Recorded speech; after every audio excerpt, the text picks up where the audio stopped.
अंदर आप इन फोटोओं को देख कर घबरा के कोई स्प्रे नहीं करनी है आपको भी पिंक बॉल पर मागी पिंक। आप अपने खेत को वॉच करेंगे पहले, सबसे पहले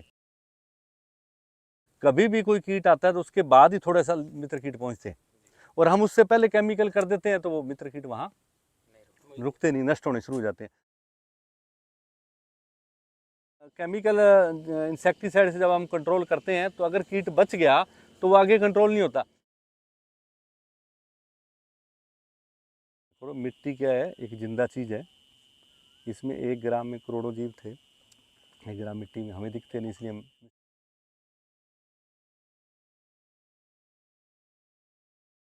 किसान भाइयों आज अपने थोड़ी सी पिंक बॉलवर्म पे चर्चा कर लें।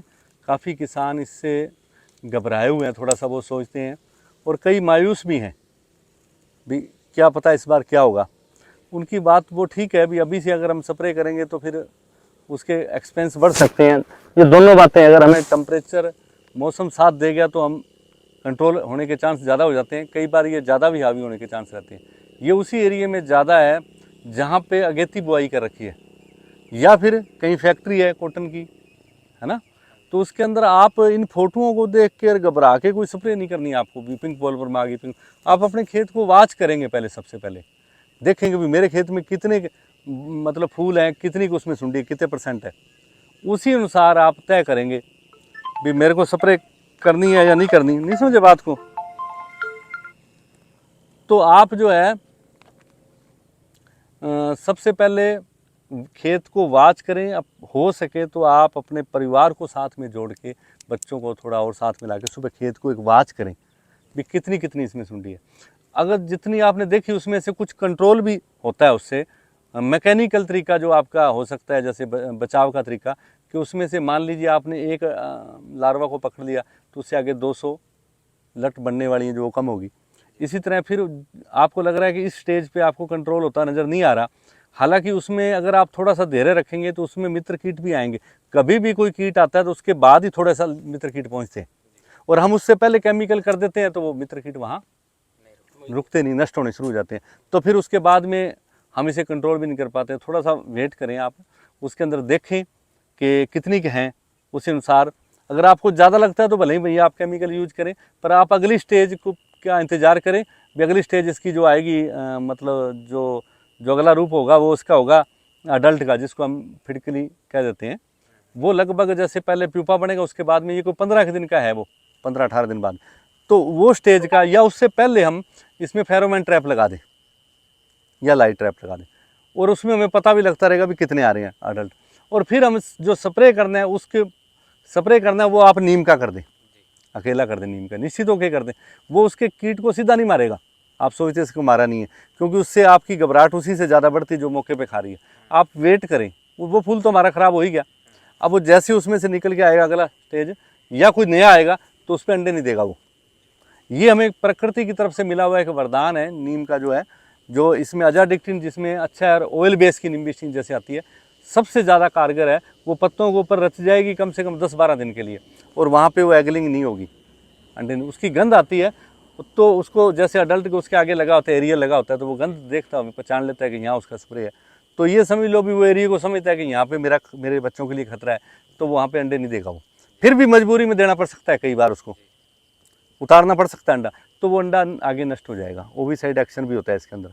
फिर उसके बाद मान लीजिए उसमें भी बच गया, वो अंडा इधर उधर दे दिया उसने होशियारी से, तो आगे फिर उसमें अंडे में से जो लार्वा निकल रहा है उसमें भी जोर आएगा, और लार्वा को निकलते ही उसको आधे घंटे में पहले तो एग का जो ऊपर का कवर है वो खाना है, फिर उसके बाद में उसने जो है वृत्तिका के अंदर जो पुंकेसर है या फूल का कोई भाग खाना है, जिससे उसमें थोड़ी सी अपनी खुराक पूर्ति करके फिर उसके अंदर वो पूरी तरह अपना काम शुरू करती है। तब अगर वो नीम का हुआ तो उसको उसमें भी जोर आएगा। मान लीजिए कड़वा खा लिया तो आगे उसकी जनरेशन ब्रेक होगी। किसान उस जनरेशन को नहीं समझ पा रहा, जैसे अपने उसको साधारण भाषा में नसबंदी कह दे भी, वो समझ नहीं पा रहा, इसलिए उसको थोड़ा सा धीरज रख के नीम वाला जो स्प्रे है वो करे। उसके अंदर नीम वाले स्प्रे में थोड़ा सा क्लियर कर दूं, बहुत सारे कीटनाशक कई बार अच्छे नहीं मिलते, नीम फ्लेवर मिलता है और मिलता है, किसान कई बार वो कर भी नहीं पाता घर के अंदर भी। तो साउथ का जो नीम जैसे है ना, उसके अंदर ज़्यादा पाया गया है अजाडिक्टिन। उसके अंदर अजाडिक्टिन एक जहर होता है उसमें मतलब नीम की निमोली में, और उसमें निम्बिन भी होता है, लैनिन, बहुत सारे होते हैं केमिकल। तो वो काम करते हैं, वो पूरे लाइफ साइकिल को ब्रेक करने में कीट के। और एक कीट गुलाबी सुंडी नहीं, चाहे वो वाइट फ्लाई है, चाहे वो थ्रिप्स है, हर कीट के लाइफ साइकिल को वो ब्रेक करेंगे। तो आपको सुरक्षा कवच के रूप में उसका प्रयोग करना है कि जब भी आपको खतरा या जब भी आपको लगे फ्लावरिंग स्टेज या फ्रूटिंग स्टेज, आप नीम वाला स्प्रे निम्बिस्टिन का कर दें। नीम वाला करते हैं। और रेगुलर अगर अपने उसमें 2-3 बार नीम का ही करें तो रेगुलर से मतलब ये नहीं 10 दिन 12 दिन तक कोई, 10-12 दिन बाद हाँ में 10-12 दिन, स्प्रे कर दियो हाँ 1-2 स्प्रे 10-12 दिन के गैप पे कर दो। उसके बाद में आप, उसके बाद में आपको जैसे कोई आप केमिकल मिलाना चाहे तो मिला लें। फिर इसमें एक चीज़ और कर सकते हैं, जो आप जब ये कर लें तो थोड़ा सा मौसम अगर फेवर में आ जाए तो आप बवेरिया बेसियाना जैसे बायो पावर का था वो कर सकते हैं। समझिए मेरी बात को, वो कोई साइड इफेक्ट नहीं देता, वो कोई साइड इफेक्ट नहीं देता। और वो क्या नाम आपके उन कीट को भी पता नहीं लगता कब मेरी धीरे धीरे, वरना जैसे हम किसी केमिकल इंसेक्टिसाइड से जब हम कंट्रोल करते हैं तो अगर कीट बच गया तो वो आगे कंट्रोल नहीं होता। दूसरा अपने लाइफ साइकिल को, जो इसका लगभग 30-35 दिन का लाइफ साइकिल है, उसको ये कम भी कर लेता है। जब उसे ये लगता है ना कि भाई मेरे जो आगे मेरी आगे जो पीढ़ी खत्म होने वाली है, तो वो ये कोई भी कीट है, जैसे वाइट फ्लाई 60-70 दिन का है तो वो 10-15 दिन पे आ जाता है साइकिल। वैसा इसके अंदर चांस है कि केमिकल से जो बच गया फिर उसके अंदर वो लाइफ साइकिल जो आगे बढ़ेगा वो कंट्रोल भी नहीं होगा और उसका लाइफ साइकिल भी छोटा हो जाएगा। तो वो जो आप बायोलॉजिकल करेंगे, जैसे बवेरिया बेसियाना है, मेटारिजियम है, बायोमैजिक के नाम से, बहुत अच्छे अच्छे प्रोडक्ट हैं ये। इनको आप थोड़े से अच्छे तरीके से किसी गुड़ के पानी में तैयार करके थोड़ा सा मल्टीप्लाई करके उसको करवाओ खेत के अंदर, उसके साइड इफेक्ट नहीं है। और वो जो आपके इसके अलावा ये दोनों आपके वाइट फ्लाई और थ्रिप्स उस पर भी काम करेंगे। समझिए मेरी बात को। इसलिए आपके पास ये जो मौके हैं कि आप उस लाइफ साइकिल को समझ के, कीट के लाइफ साइकिल को समझ के, उस स्टेज की बजाय बाकी की 3 स्टेज पे काम करें। और उस स्टेज पे जो आपको बताया बायो पावर, वो सहयोग बहुत अच्छा करता है, वो आप करें, जिससे आप अपने नरमे को बहुत अच्छे तरीके से सुरक्षित कर सकते हैं। बात एक सबसे बड़ी यही है कि घबराहट की, अगर आप घबरा के केमिकल की तरफ गए और केमिकल से आपका वो काम नहीं हुआ तो उसके साइड इफेक्ट शुरू हो जाएंगे। इसलिए आप केमिकल यूज तो करो, मैं ये नहीं कह रहा कम से कम यूज करना पड़े, ऐसा करो। समझिए मेरी बात को। आप इसी से बचाव के तरीके की तरफ आओ। मैकेनिकल तरीका है, बायोलॉजिकल तरीका है, खुद जो वाच करते हैं वो तरीका है, फिर नरमे से पौधे की दूरी वाला तरीका है। समझिए मेरी बात को। ये आप दूरी को जरूर बढ़ाएं, पौधे से पौधे और लाइन से लाइन। एक पीछे एक वीडियो में आपको बताया था कि 2 लाइनों के बाद में एक लाइन पूरी भी निकाली थी और आधी भी निकाली थी। उसमें धूप हवा का संचार जाएगा तो सीधी, कोई भी कीट है सीधी धूप की किरणों से बचना चाहता है। अब अभी जो अपने फूल देखे थे उसमें से जो ऊपर का फूल था उसके अंदर था, पहले अपने देख लिया, इसमें पहले था, उसमें नहीं मिला तो नीचे ढूंढा तो मिल गया, क्योंकि वो नीचे चला गया, ऊपर गर्मी थी। आज मौसम ठंडा हुआ है तो आज हो सकता है उसमें भी हो जाए। तो लगभग ये 35, 36, 38 पे तो बहुत ज़्यादा सर्वाइव करता है। उसके बाद वाले में स्लो हो जाता है टेम्परेचर में, ये कोई भी कीट है। तो ये अभी आप लोग जो है ना, इसका जितना आप बचाव कर लेंगे उतना ही अच्छा है। समझिए ना मेरी बात को। सुंडी पड़ गई देखिए फिलहाल नीम नीम का और फेरोमोन ट्रैप का, जो अपने उसी की बात कर रहे थे, जैसे नीम अच्छी कंपनी का, वैसे तो कोई, बाकी सबसे कारगर अजाडिक्टिन, जिसमें 900 800-900 भी आता है इसके अंदर पीपीओ, 90% ऑयल है, ये 0.03% निम्बिस्टिन, वो आप करवाएं खेत के अंदर। उसकी आप 400 ml, 450 ml ऐसी 100 लीटर पानी में 500 भी कर सकते हैं, उसका स्प्रे करवाएं आप। अगर ज़्यादा डाल दे तो कोई खराबी तो नहीं, खराबी नहीं, इससे ज़्यादा ज़रूरत नहीं है आपको, 5 ml से ज़्यादा की ज़रूरत नहीं है। तो पूरे कीट पे, पूरे जो आपके जितने भी कीट है सब पे काम करेगा ये। वाइट फ्लाई पे काम करेगा, थ्रिप्स पे काम। नीम की निमोली वाला भी ठीक है, मैं ये नहीं कह रहा, पर उतना ज़्यादा कारगर नहीं होता। हालांकि आप करें तो कोई बुरा भी नहीं है, पर ये जो है ना, ये उससे ज़्यादा कारगर है, मैं आपको बताऊँ। बुरा नहीं है, आप करना चाहें तो वो भी कर सकते हैं। निमोली का आप ऑयल निकालें, अपने क्या जैसे एक प्लॉट में हो गया, हाँ, और दूसरे ने नहीं किया, अपने रेगुलर कर रहे हैं, तो उसका अपने को नहीं ऐसी कोई घबराने वाली बात नहीं, उसने इन चीज़ों में से कोई मतलब नहीं है। आप दूसरे को मत देखो, आप अपने आप को देखो, अपने प्लॉट को देखो। देखें। अगर बिल्कुल जैसे यहाँ पे अपना है, यहाँ पे पड़ोसी का है, अपने किया, पड़ोसी ने नहीं किया, तो उसका अपने को कितना नुकसान, या फिर ऐसा है, ये जो नीम वाला ये तो आपको पड़ोसी ने भले नहीं किया, ऐसे तो आपके खेत में आएगा तो उसमें गंध आएगी उसकी, वो पहचान लेती है अडल्ट, उसमें अंडे नहीं देती, अंडा दे दिया तो अंडा आगे खुलता नहीं। फेरोमोन ट्रैप की थोड़ी सी बात होती है, वो हम जगह छोड़ के लगा सकते हैं, पड़ोसी से जगह छोड़ के लगा सकते हैं। और हाँ 10 मतलब उसमें आगत में ज्यादा है नहीं, आगत में जिसमें फूल गुड्डी है अभी, फूल गुड्डी आगत और फूल गुड्डी पे ही आएगा वो कोई भी वैरायटी हो सकती है। पीके का तो जैसे अभी जिसमें बढ़वार कम है उसमें तो आप 19-19 वगैरह कर सकते हैं। जिसमें फ्लावरिंग और फ्रूटिंग शुरू होगी उसमें एनपीके प्लस माइक्रो न्यूट्रिएंट्स जो मिक्स वाले हैं, जैसे माइक्रो फूड आता है 9 एलिमेंट, उस तरह का कर दें, समझे नहीं।